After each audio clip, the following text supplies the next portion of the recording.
November 1941, the northernmost of the main Japanese islands.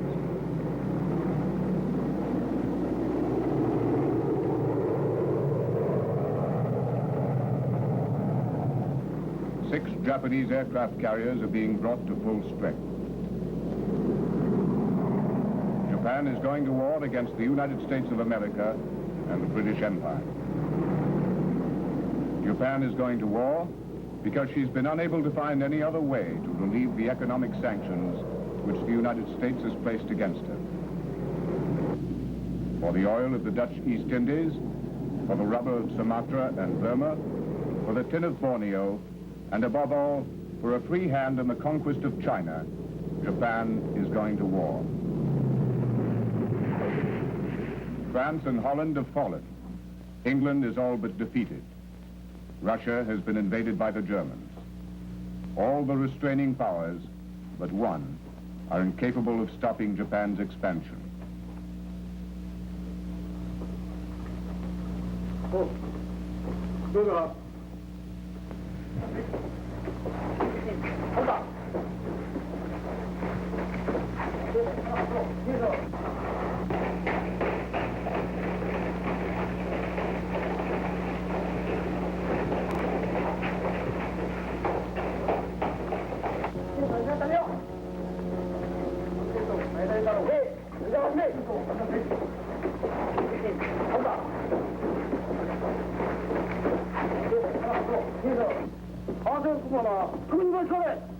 The Japanese fleet is steaming to the Hawaiian Islands, to the island of Oahu, Pearl Harbor. Its mission is to destroy the United States Pacific Fleet by surprise attack. We shall now bow to the Imperial Palace. Salute.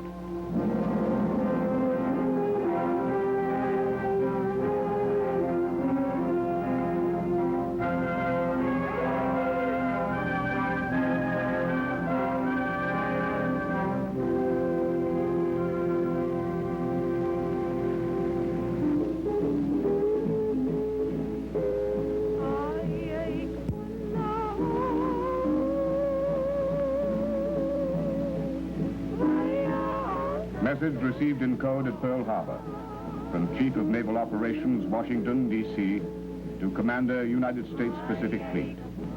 This dispatch is to be considered a war warning. Diplomatic negotiations with Japan have ceased, and an aggressive move by Japan is expected in the next few days. Execute appropriate defensive maneuvers.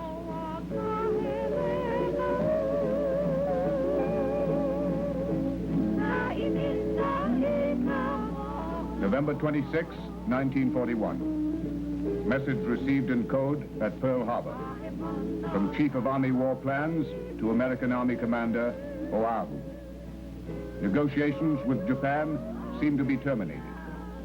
Japanese hostile action possible at any moment. Subversive activities may be expected.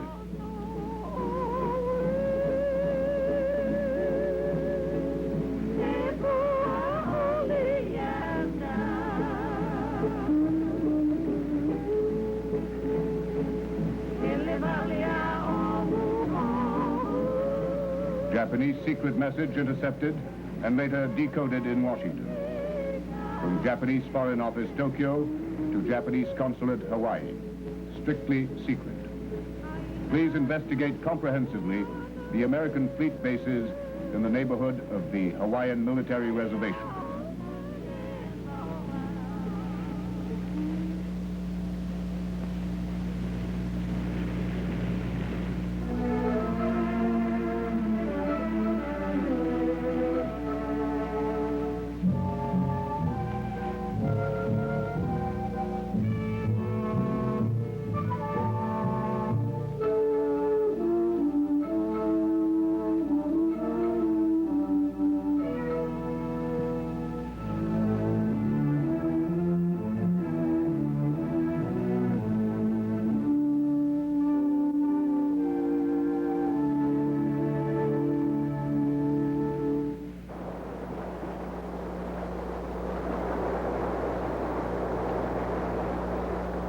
The American Navy reports that it has lost track of Japanese aircraft carrier Divisions 1 and 2. American intelligence assumes aircraft carriers are on late fall maneuvers in home waters.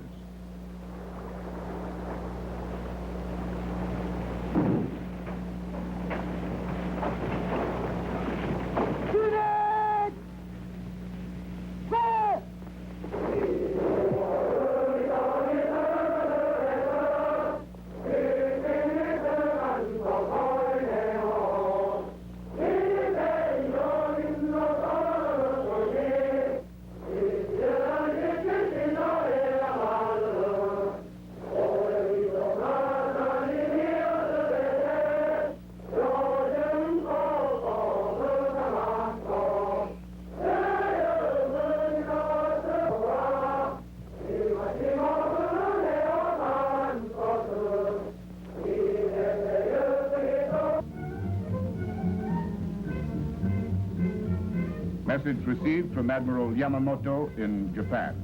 Quote, climb Mount Niitaka, end quote. Its meaning, proceed with attack. December 5th. Message received in Honolulu by the Japanese consulate. Quote, we have been receiving reports from you on American ship movements. In the future, please report even when there are no American movements, end quote. Message intercepted and decoded in Washington. December 6th. Position of the Japanese strike force, 600 miles north of Pearl Harbor.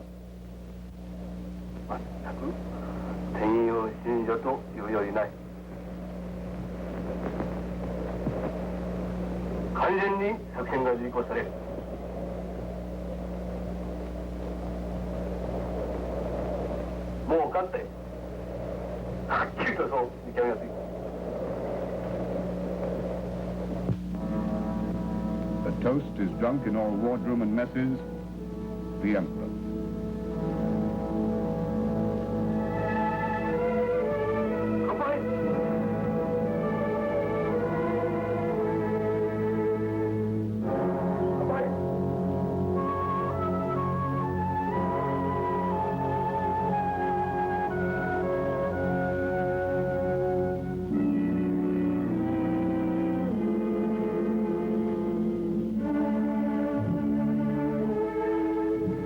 Attacking airplanes carries in its cockpit a small amulet from a Shinto shrine.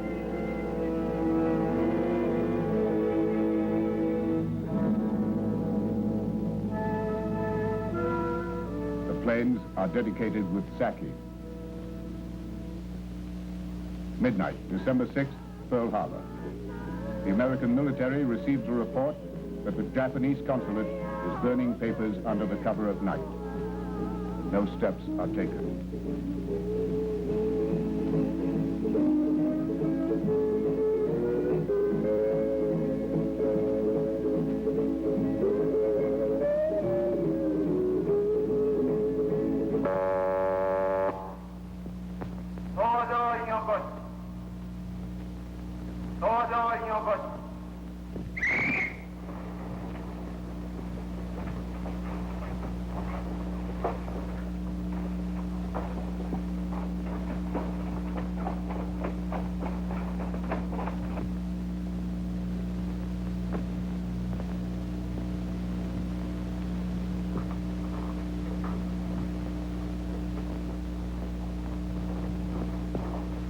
The alert status of the United States Pacific Fleet, early Sunday morning, 7 December 1941.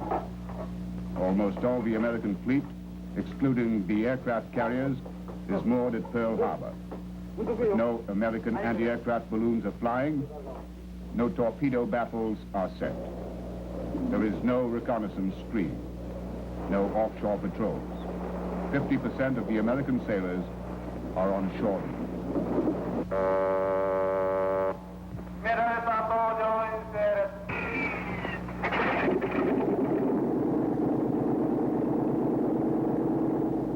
Oh, 600 hours, December 7th. The Japanese strike force is 200 miles north of Pearl Harbor. The carriers are brought to full speed. Ships are turned 20 degrees to starboard in order to launch the planes directly into the wind. The strength of the Japanese attack force: 135 dive bombers, 40 torpedo bombers, 104 high-level bombers, 81 fighter escorts.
Double-check their navigation, the Japanese flyers tune in the American radio station on Oahu.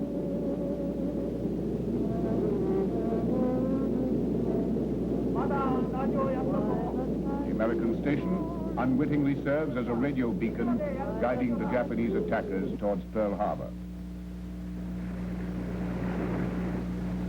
0700 hours. The anti-torpedo net protecting the American fleet at Pearl Harbor has unexplainedly been left open. 0712. There now exists a decoded message from the American destroyer Ward announcing that it is fired on a Japanese submarine in the harbor. No decisive action is taken, pending confirmation. 0717. An American private using an experimental radar set telephones that he's picked up an unknown flight of 50 planes heading south towards Pearl Harbor. His commanding officer receives the report and disregards it. 0755.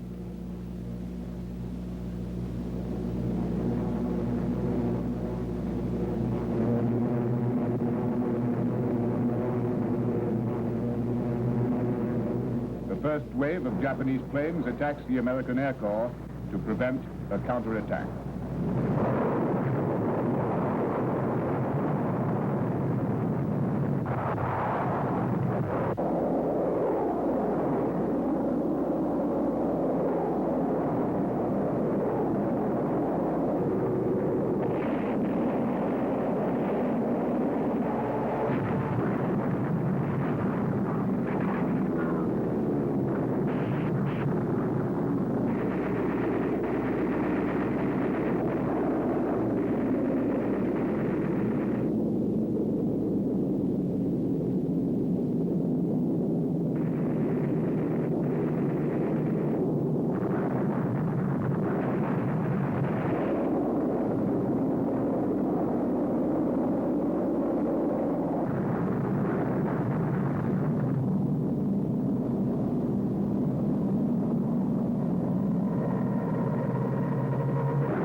The major strike against the primary target begins. Battleship Row, 8 capital ships, the backbone of the Pacific Fleet.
Seven of 8 battleships are sunk or seriously damaged. In 1 hour and 45 minutes, Japan becomes the leading naval power in the Pacific.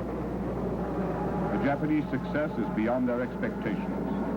They do not know how well they have succeeded, for the Hawaiian Islands could have been invaded directly after this attack. Another fact that the Japanese do not know, the attack at Pearl Harbor erases America's debate on isolationism. For the United States of America now speaks with one voice. President Franklin D. Roosevelt says, December 7th, 1941, a date which will live in infamy. The United States of America was suddenly deliberately attacked by naval and air forces of the Empire of Japan. With confidence in our armed forces, with the unbounding determination of our people, we will gain the inevitable triumph, so help us God.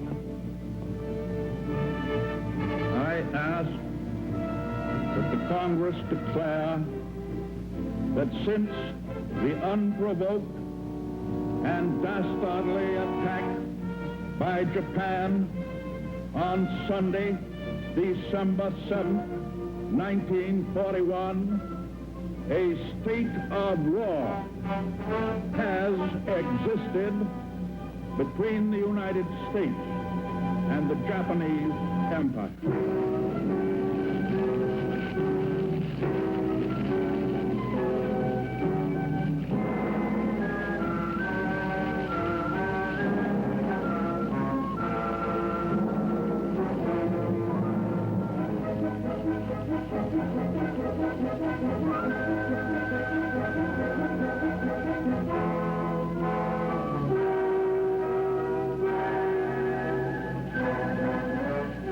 American Pacific Fleet destroyed, the Japanese Navy seizes control of the South China Sea, the Sea of Java, and the seas of the East Indies.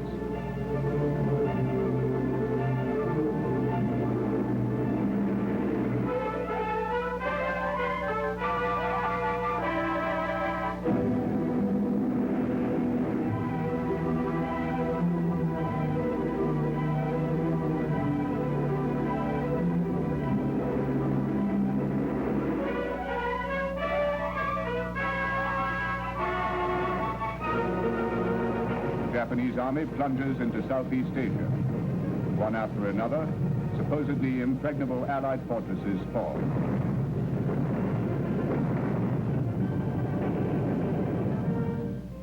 The British army surrenders at Singapore.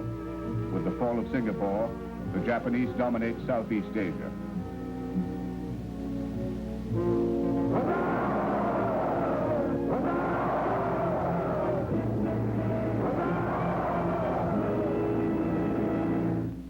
The American army surrenders in the Philippines.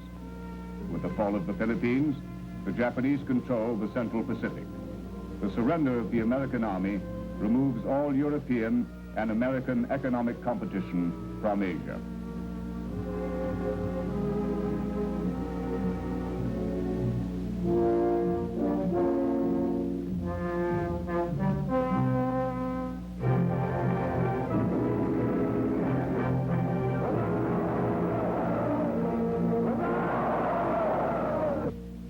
The Japanese Empire has won the war it set out to fight. The Japanese Empire covers 20 million square miles of the earth. The Japanese military planners estimated 1 year for victory. The conquest has taken only 6 months.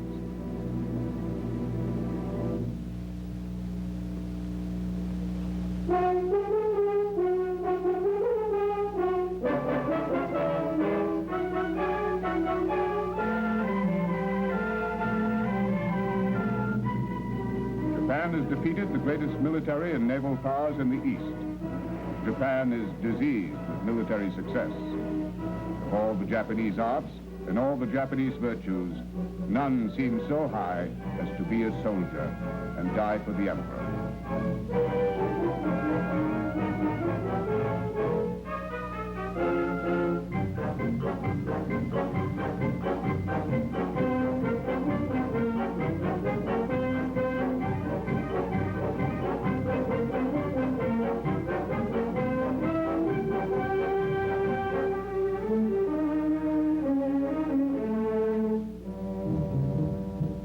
'These soldiers have beaten the West with the West's own weapons, yet they have won more than territory.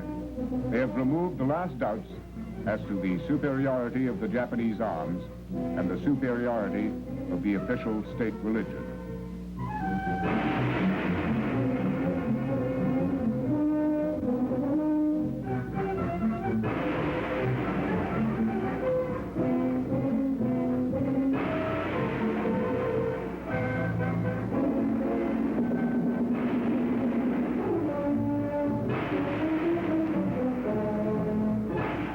Six months after Japan has attacked Pearl Harbor, she has attained every goal for which she went to war.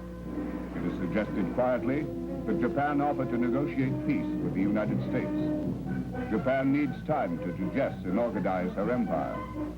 She will be the second power in the world if she makes peace now before the American industrial machine can organize a counterattack.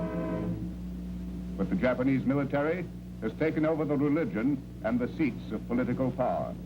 And the Japanese military, sick with victory, finds a reason to continue a war already won. The military now looks not southeast at Asia, but due south at New Guinea and Australia. The Marianas are Japanese. The Philippines are Japanese. The Marshalls are Japanese. The Gilberts are Japanese. Only in New Guinea and the Solomons is there Allied resistance. South of New Guinea is Australia, a continent that can easily absorb Japan's overpopulation. The Japanese push south through the jungles of New Guinea towards Australia. The Japanese soldier is the best jungle fighter in the world, and he has one more shock to deal the Americans, a shock greater than Pearl Harbor.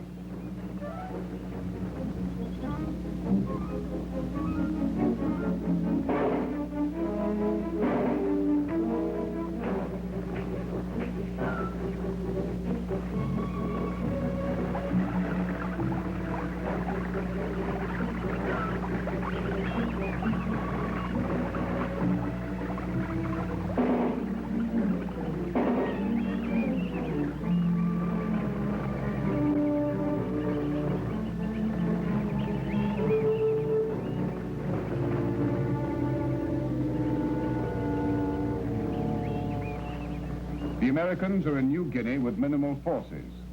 The United States has given absolute priority to the European war. England and Russia must be supplied.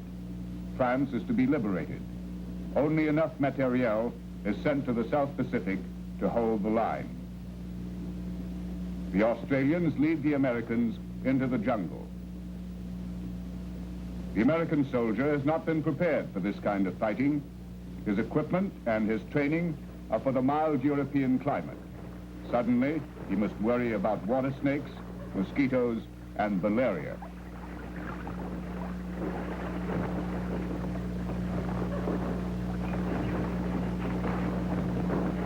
The equipment is too heavy and too noisy. No tanks, no artillery pieces, no airplanes can penetrate the screen of the jungle. Up ahead, tied to the top of palm trees, dug in caves, moving quieter than the jungle itself, are the Japanese.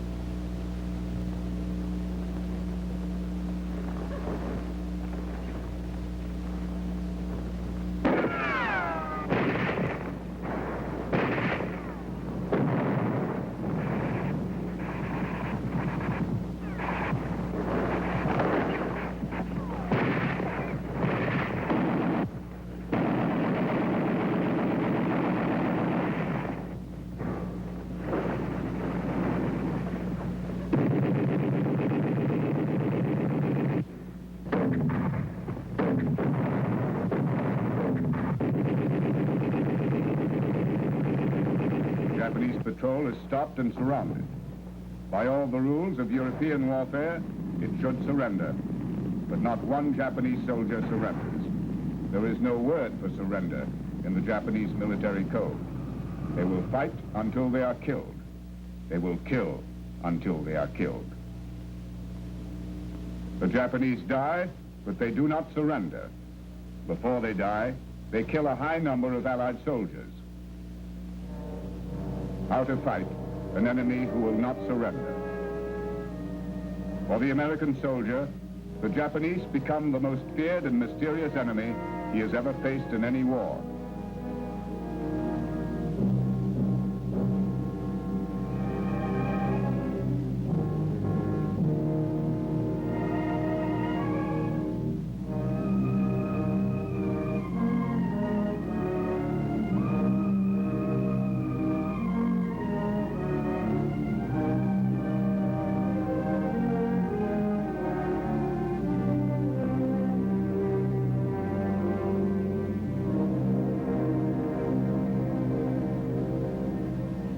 It is in New Guinea that the Americans come to the bottom of their war.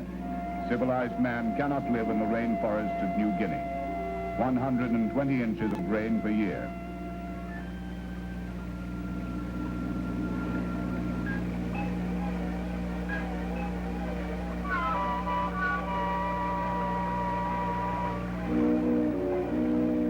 The moisture breeds trench foot and tropical diseases without name. Fungi grow like moles on the inner ear. Malaria, dengue fever, not enough supplies, and an enemy who dies before he surrenders.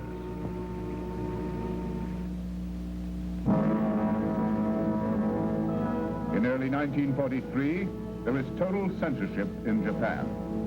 Only the highest officials know that Japan has suffered her first military reverses. The Americans have won 2 defensive battles at Midway and in the Coral Sea. Australia's been saved from invasion. To the Japanese High Command, these are minor technical defeats. There is no necessity to explain them to the people. For these white boxes, however, some explanation must be made. Each white box contains the ashes of a Japanese soldier, sailor, or airman. The Japanese dead are being returned to the homeland. The militarists tell the wives and mothers, in our struggle against the enemy's industrial resources, we must put our spirits and bodies against American steel. Death is necessary for victory.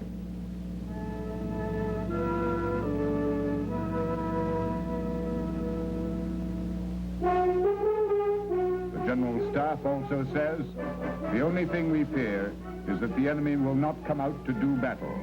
The Pacific is a Japanese lake through which we can sail with impunity. But time is beginning to work against the Japanese.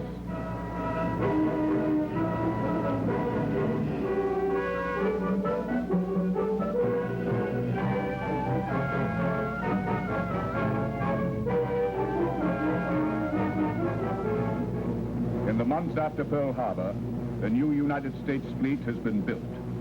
The industrial might of America has rebuilt a whole navy in less than 2 years. The dominant silhouette of the new fleet is the aircraft carrier.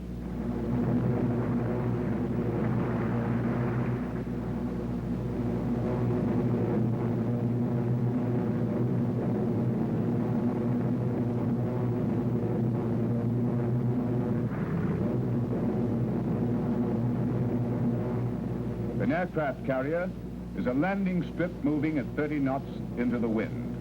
Carrier landings require practice and skill.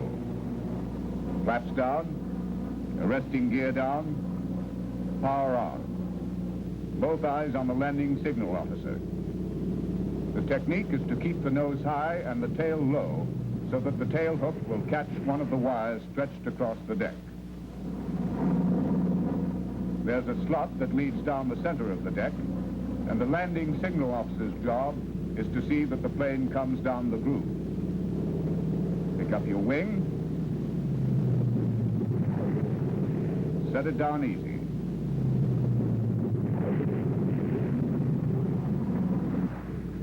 Cut the power.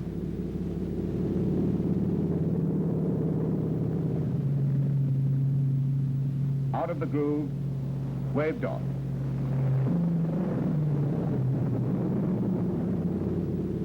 Little high, but within limits.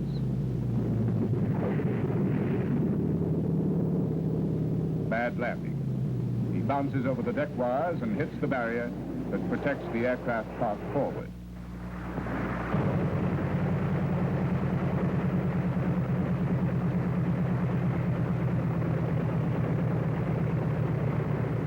Farther down the deck, the plane directors do a ballet under the propellers of the parking airplanes. Not an inch of deck space can be wasted.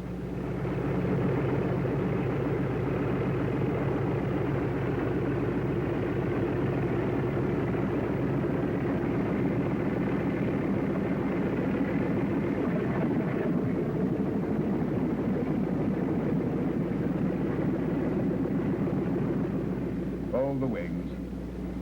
You're home.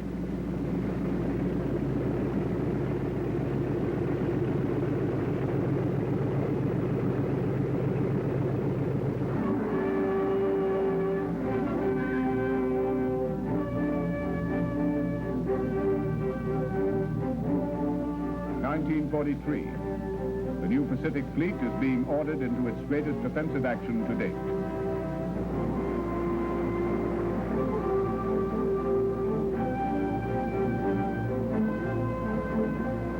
In safe waters, fuel oil, aviation gas, and supplies come aboard.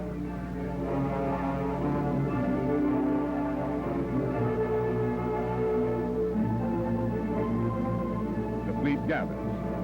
The ships come from San Francisco, Pearl Harbor, San Diego, Guadalcanal. The new fleet covers 50 square miles of ocean. The fleet moves north. The grand strategy is about to begin. The orders are, attack and invade the first of the islands in the long chain of Japanese-held islands that stretch through the Central Pacific.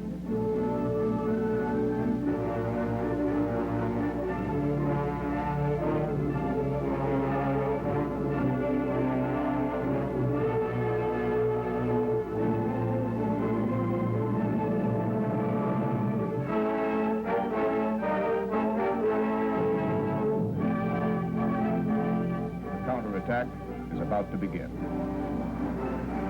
Ahead of the fleet, there is another strike force. The light and heavy bombers of the Air Force. Their mission is to cut the Japanese lines of communication and supply. They are to search out the islands ahead of the fleet and destroy at low level the Japanese installations. To protect the low-flying aircraft from being destroyed by their own bombs, the Americans improvised new weapons, fragmentation bombs attached to parachutes,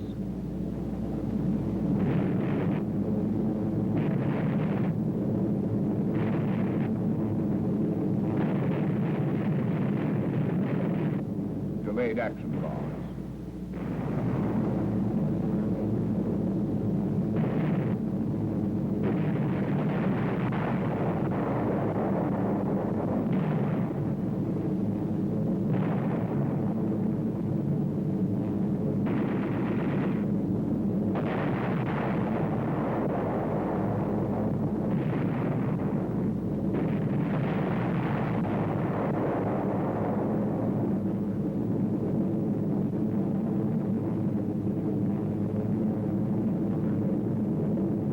The Allies seek out the Japanese merchantmen. For if the Japanese shipping cannot reach the islands, the Imperial soldiers will starve.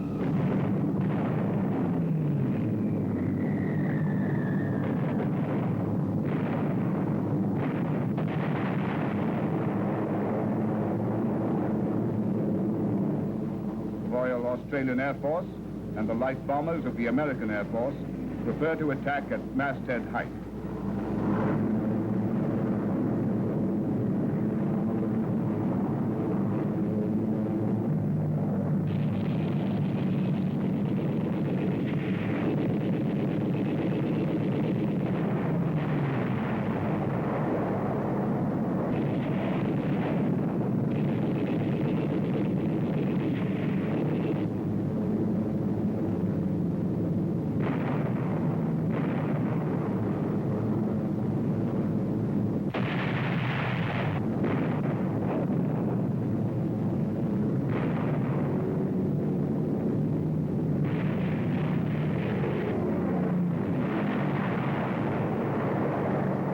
The Air Corps opens the seas to the north, and the strategic plan in the Pacific is about to begin. The grand strategy begins with a small island, Tarawa. Control of Tarawa means control of the Gilbert Islands. Control of the Gilberts means bomber bases from which the Marshalls can be attacked. Control of the Marshalls means bases from which the Marianas can be invaded. And control of the Marianas means bases from which Japan can be bombed and invaded. This is the Central Pacific pattern, over 4,000 miles and hundreds of islands, and Tarawa will be the first.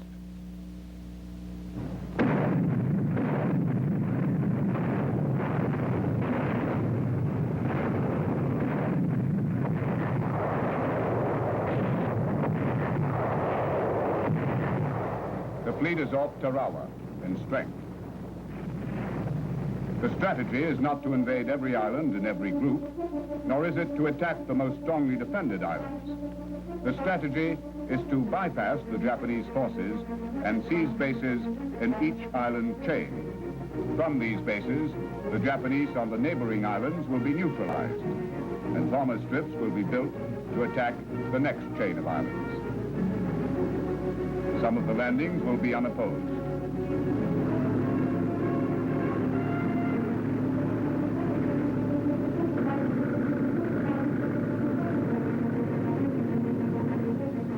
But the Japanese are on Tarawa with accurate artillery.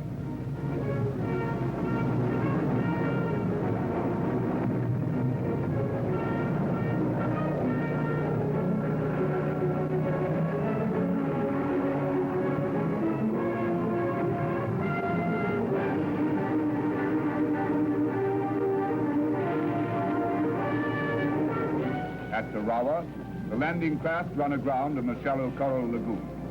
Some Marines must wade ashore against Japanese machine gun fire.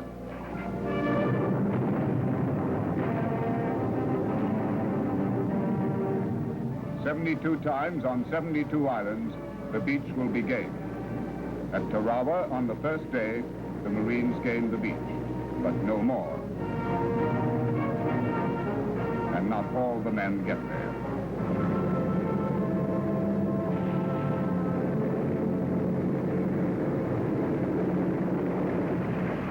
In spite of the naval and air bombardment, the resistance is heavy beyond expectations. The Marines are pinned on the beach.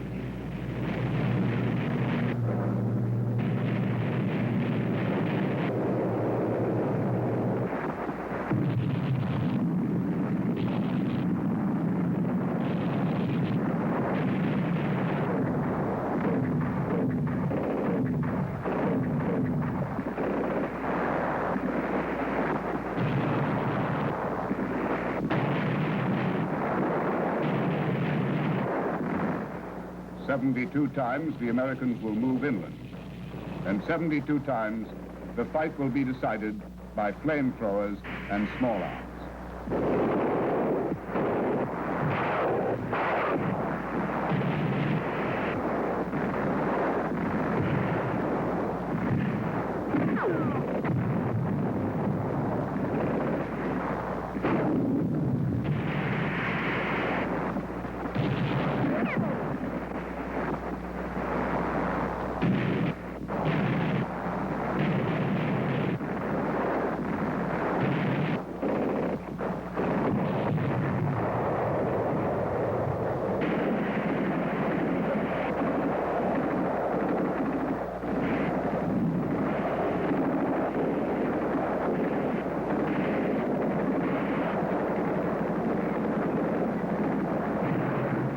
Over 4,000 miles in the chain of islands that reach from the South Pacific towards Japan, the same pattern is repeated.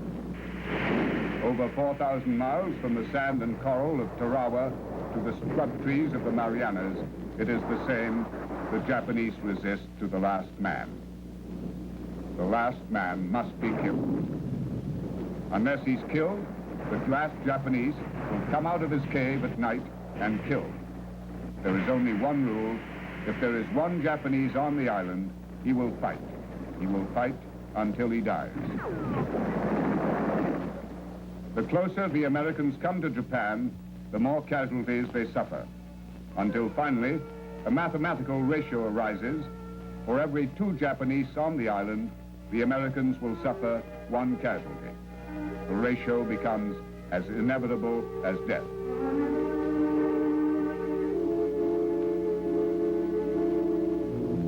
From Tarawa to the Marianas, the Americans take the islands and take their losses, 300,000 American casualties.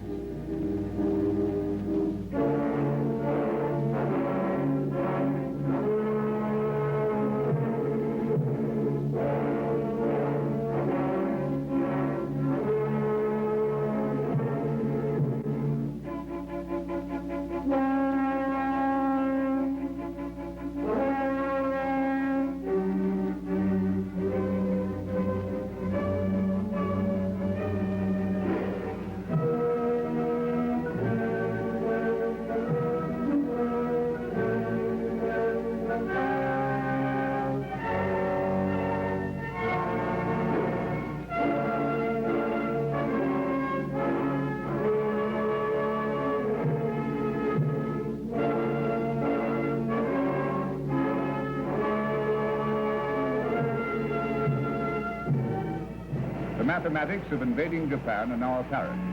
The American Secretary of War estimates that the cost of invading Japan and conquering the home islands will be 1 million American casualties.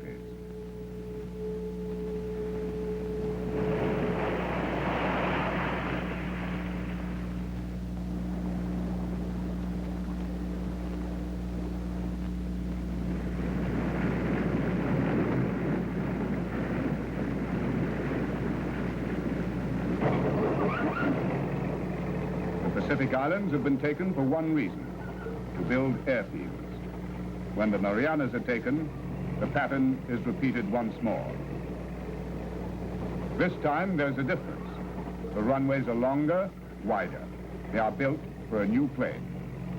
A new airplane, the B-29, inbound to Tinian, Saipan, Guam, the newly won air bases in the Marianas. Inbound, the highest, fastest, biggest bomber of the war. Inbound to take over the battle.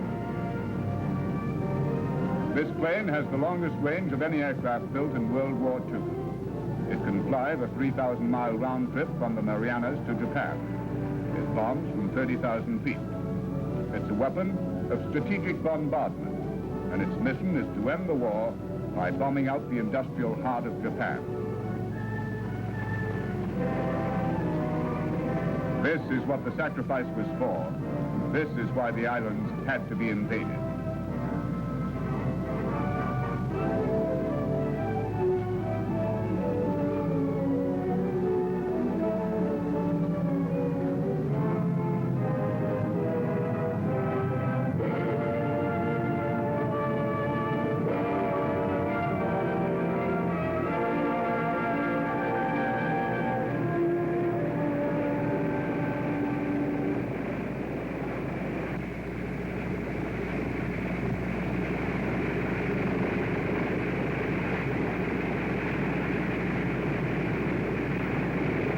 This precision bomber is within range of the Japanese home islands. This airplane will carry the burden of the war to Japan. This airplane will end World War II.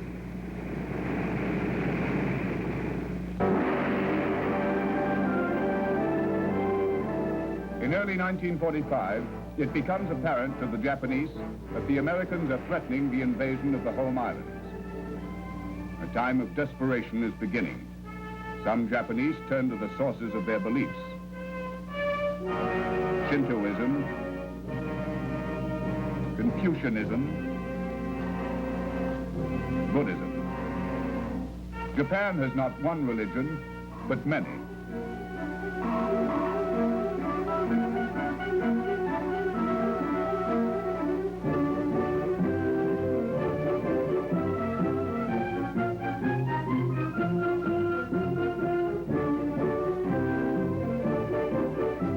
These are not medieval Japanese, but modern Shintoists who dress in 14th century costumes and live by the codes of their ancestors.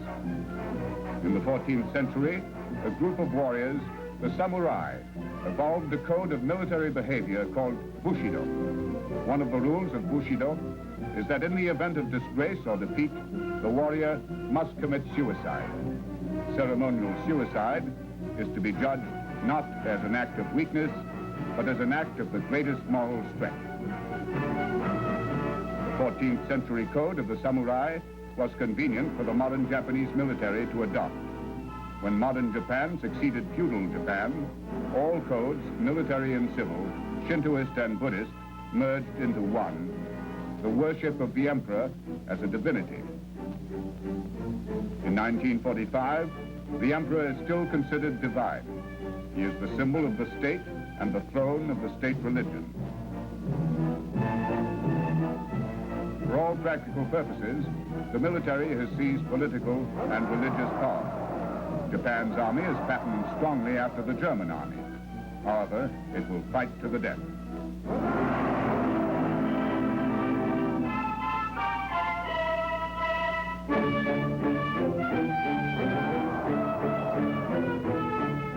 The more fanatic of the militarists begin to introduce a new idea, not only to fight to the death, but to use suicide as a weapon. But Japan is not completely militarized. The centuries, the religions, the past and the future are too mixed. The contradictory strains are becoming apparent. Old isolationist Japan mingles with modern expansionist Japan.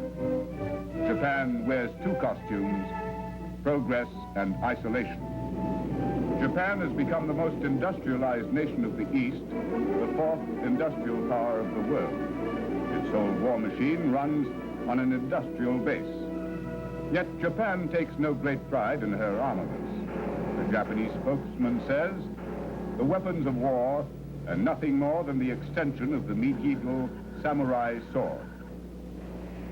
To the Americans, however, the industrial complex is the core of the Japanese war effort. The Americans believe that if the strategic industries of Japan are bombed out, the empire, without the weapons of war, must surrender.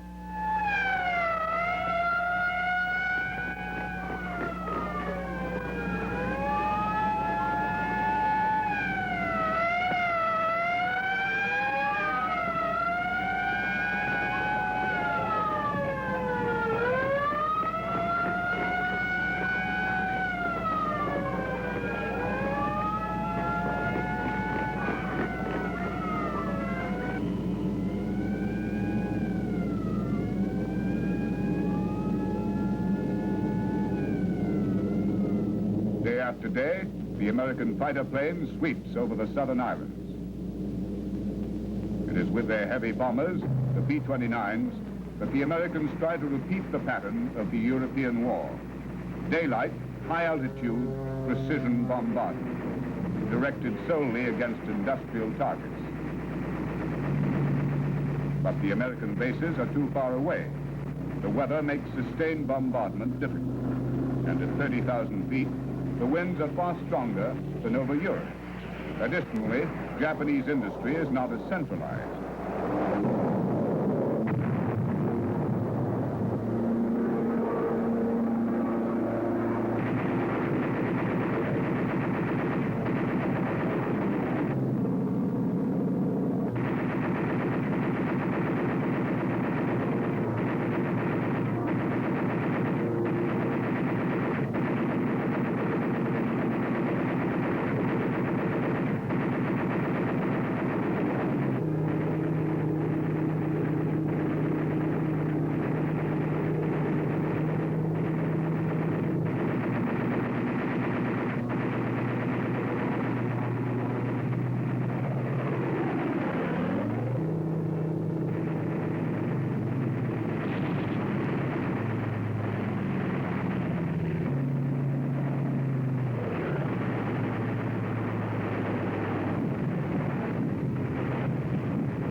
Japan's industries are often housed in wooden buildings. Firefighting equipment is inadequate. The country seems vulnerable to incendiary raids.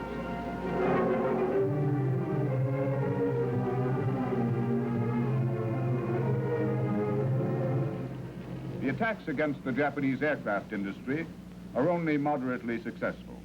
Although some damage is done, the Japanese war machine is not seriously hurt. The Japanese Minister of War writes, "Inadequacy of strength is not our worry. Why should we worry about that which is only material?" The few American planes which are shot down are not frightening to the Japanese. Instead, they are symbols of American cowardice. They carry too many guns. They carry too many weapons of defense. These massive American bombers are loaded with precautions and safety devices. The Americans do not understand that this is a struggle between life or death. There is no middle ground, such as safety or surrender. It is evident from these crashed planes that the Americans have an overwhelming material superiority. It is also clear that a strong spiritual weapon will be needed to hold off the Americans' advantages. Thus, the Japanese reach into their medieval past and tie an old concept to modern weapons. The youngest of the Japanese pilots are asked to commit controlled suicide. It is explained to the young airmen that if they dive into the enemy planes and ships, the weak American spirit will be broken. The United States cannot stand the heavy losses which suiciders alone will inflict on them. All those who commit suicide will preserve order, defeat anarchy, defend the emperor, advance 2 military ranks, and above all, will have an assured place in the temple of Japanese warriors.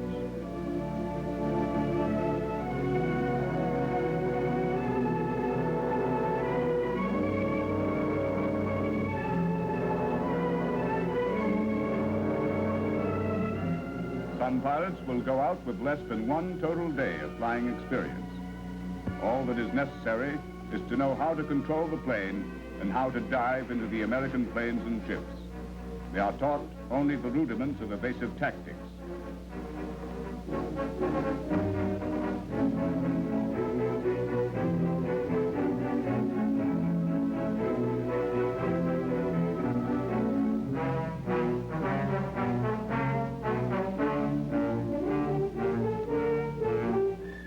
The divine weapon is ready, the contradictory weapon. The weapon of suicide to preserve order stands waiting on Japanese airfields.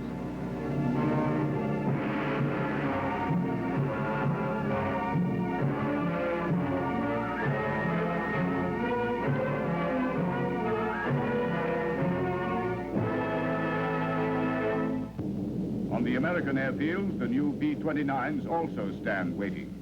The Americans now know that their plan of daylight, high-altitude bombardment cannot succeed. A radical military change is ordered.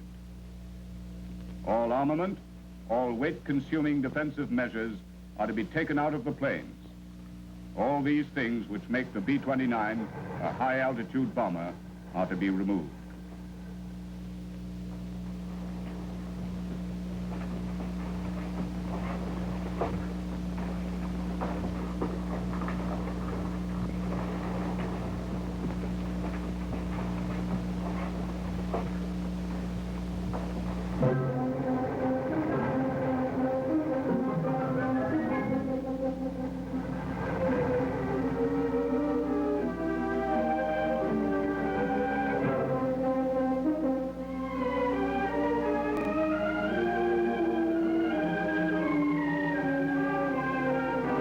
B-29s are ordered to attack not by daylight, but by night.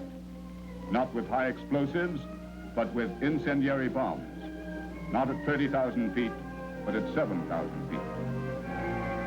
The B-29s were not built to meet any of these specifications. Nevertheless, they will go out.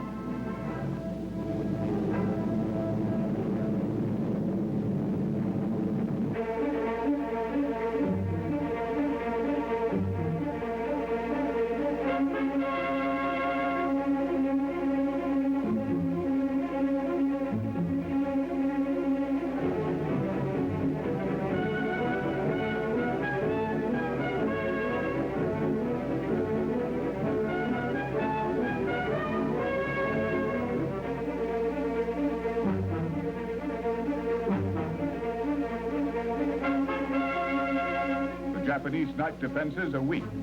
They rely on sound detectors and searchlights rather than radar. There are almost no night-flying interceptors, and their anti-aircraft artillery is inaccurate.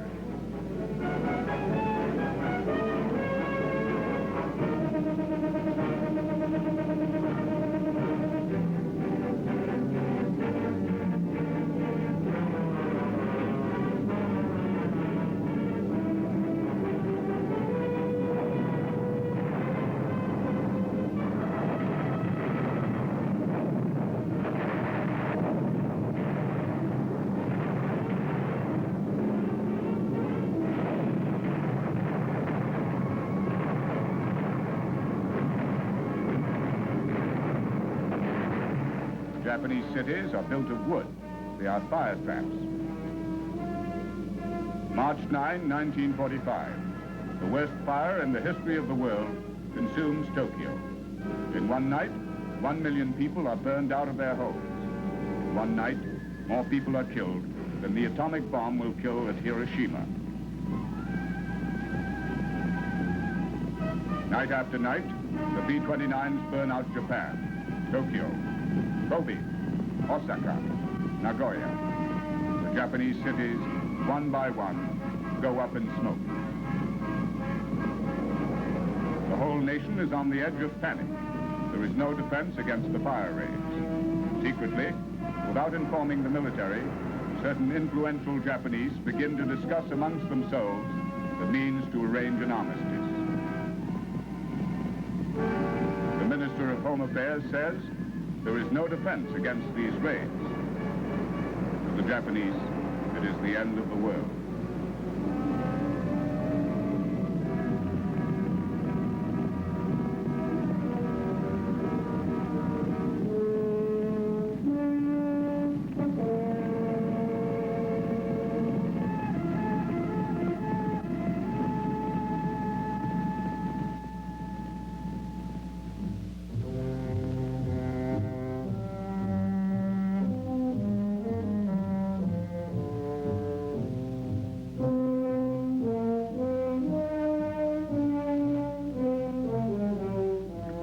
Ending, then suicide. If the Japanese military cannot admit the possibility of surrender, and if the accepted means of defense are inadequate, then suicide. Each pilot is given his ceremonial scarf. On this headband are written the symbols of Bushido. The suicide pilots are called Kamikaze, the divine wind that blows the fleet of the enemy away from the shores of Japan.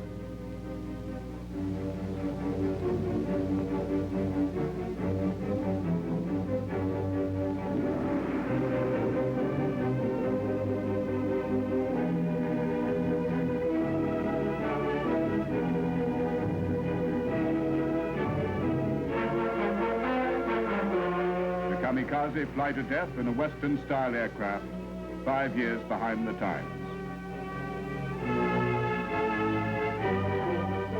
The Kamikaze fly to death in a massed attack against the American fleet now less than 400 miles from the home island.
The United States Navy is off Okinawa, supporting the invasion of the island. These ships are within range of the Kamikaze. Radar has picked up large formations of Japanese planes. The fleet reinforces its combat air patrols.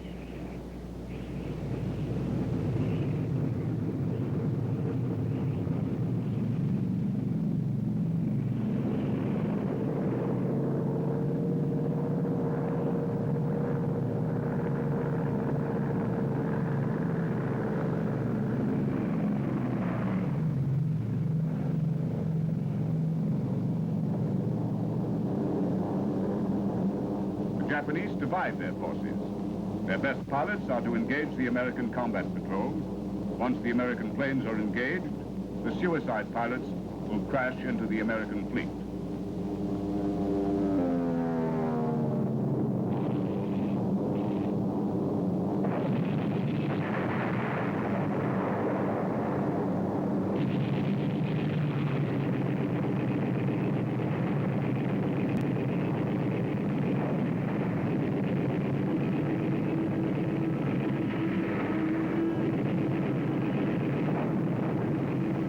best Japanese pilots are no longer a match for the Americans.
It is evident that the American planes cannot knock down all the Japanese fighters.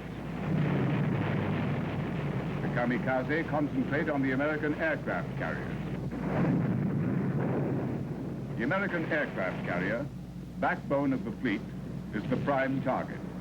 If the aircraft carriers are knocked out, the American fighters will have no place to land. If enough aircraft carriers are knocked out, the invasion of Okinawa will fail.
The Battle of Okinawa continues. For 82 days, the American fleet fights to hold its position. 1,900 Japanese pilots choose deliberately to die, and in their death frenzy, they wound the American fleet. 10,000 American sailors are wounded or killed by the suicide attacks. Okinawa cost the American Navy more lives than any battle of the war.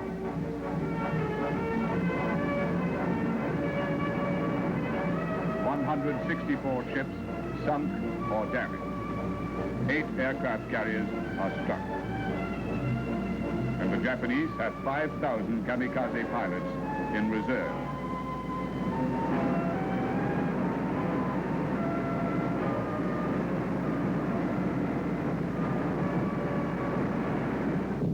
With the carriers wounded, the combat air patrols must land as best they can, where they can.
Japanese have struck back. The 14th century code of the samurai, Bushido and Kamikaze, has pierced the Americans' 20th century defenses. What will it cost to invade and conquer Japan in the face of 5,000 kamikaze and an army that will not surrender? The estimate is 1 million American casualties.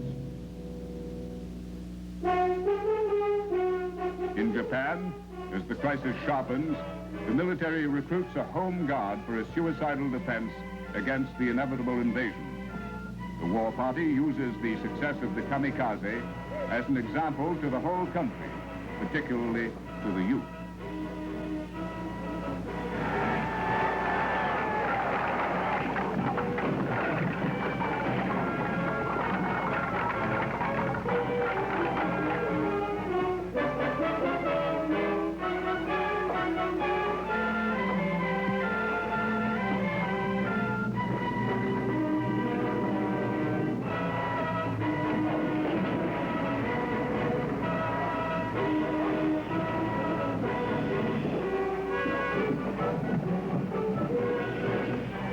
Japanese fanatics, the case is not hopeless. Let the Americans invade. No battle in history will be bloodier. If the American casualties are high, the Japanese terms will be even better. On the home islands, there are 2 million well-equipped first-line troops. Perhaps the war cannot be won, but suicide will win favorable peace terms. Yet the nation has been bombed out and burned out. Malnutrition, typhoid, and pneumonia are sweeping the country. The nation does not want to kill itself. Thus, the Japanese diplomats secretly asked Russia, Sweden, and Switzerland to arrange peace. The Japanese military fanatics vow they will kill any government official who discusses peace. Honor dictates that until the emperor speaks, Japan will continue to resist. On July 7, 1945, the Emperor of Japan personally requests that the war be ended as soon as possible. His language is vague, and the military does not choose to interpret it as a command to surrender, but as a command to win the war. Tinian, a bomber base in the Mariana Islands. 400 heavy bombers are continuing the air offensive.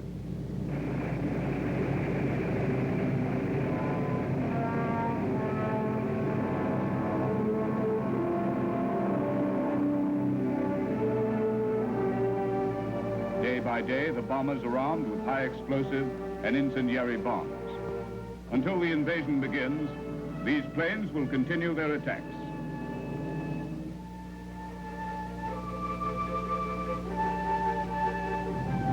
On one corner of the island, a special group of planes, the 509th Bomb Group. The planes of the 509th have been radically changed on the interior. There is nothing externally different about this bomb group, but it is sealed off from the rest of the Air Force. The 509th is not sent into the mass formations that bomb Japan daily. The group is ordered to fly a few missions to Japan, but never with the rest of the Air Force. The 509th flies only minor missions, and its formations never number over 6 planes. The planes are armed with high explosives, and they sometimes carry a single 10,000-pound bomb of a peculiar shape. Only one man of the group knows what lies ahead. The 509th suffers no casualties, and its few missions cause only negligible damage.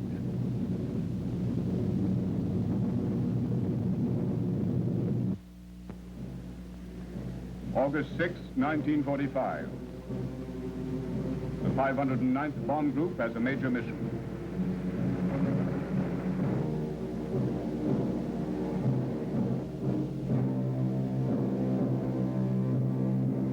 The first atomic bomb is placed in the bomb bay of an American B-29.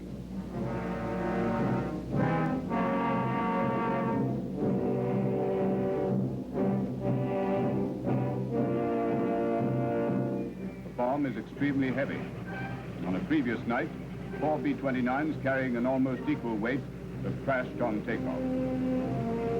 If the plane crashes on takeoff, there is some danger that the atomic bomb will explode and kill everything on the island of Tinian. Thus, the bomb is put into the bomb bays, disassembled.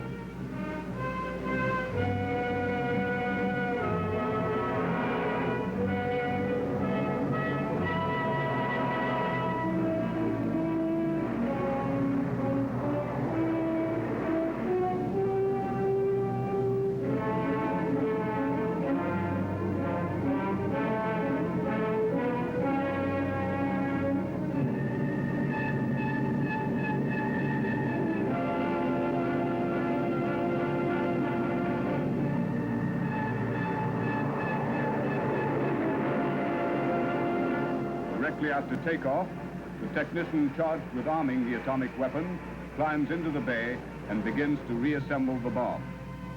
Since the plane is to maintain strict radio silence, there will be no way of knowing until the bomb is dropped whether or not the weapon has been fused properly.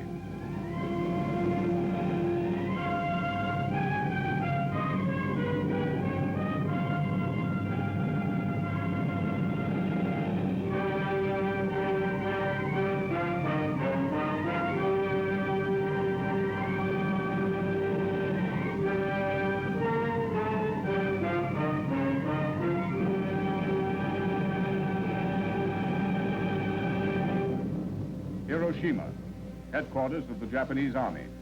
The city has previously suffered only light bombardment.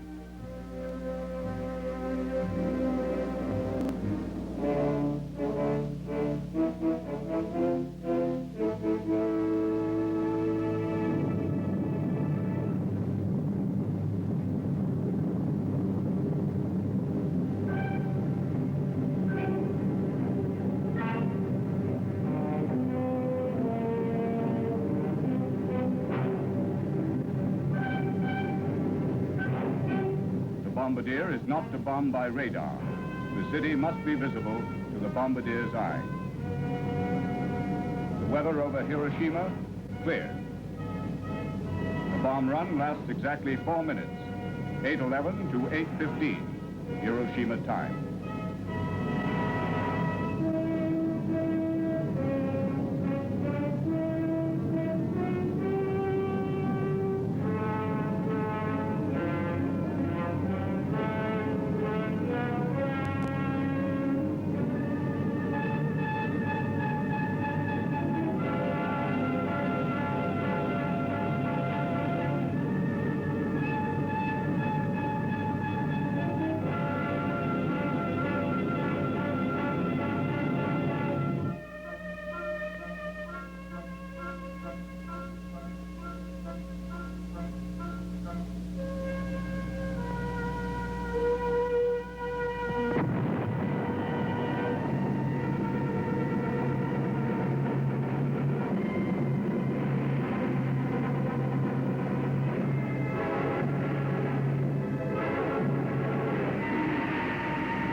A city of 350,000, dead 80,000, wounded 80,000.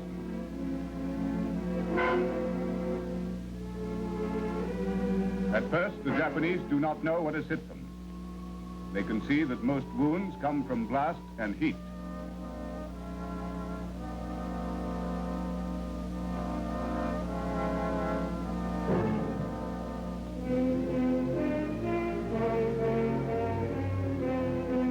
Japanese do not understand the symptoms of radiation sickness.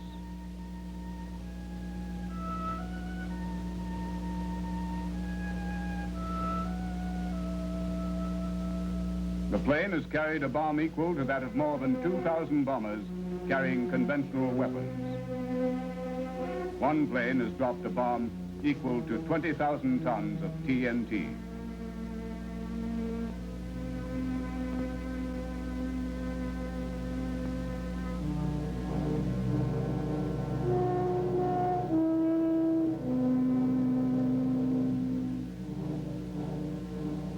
After Hiroshima, the Americans will not lose 1 million men in an invasion of Japan.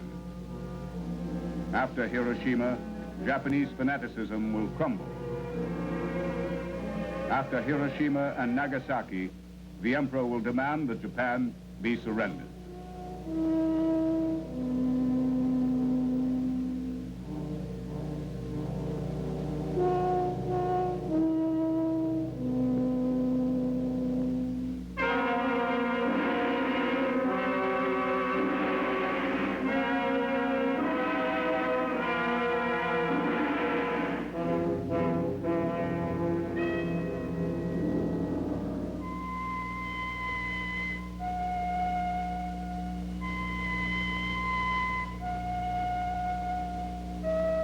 The war has ended, but mankind has found its own suicide weapon.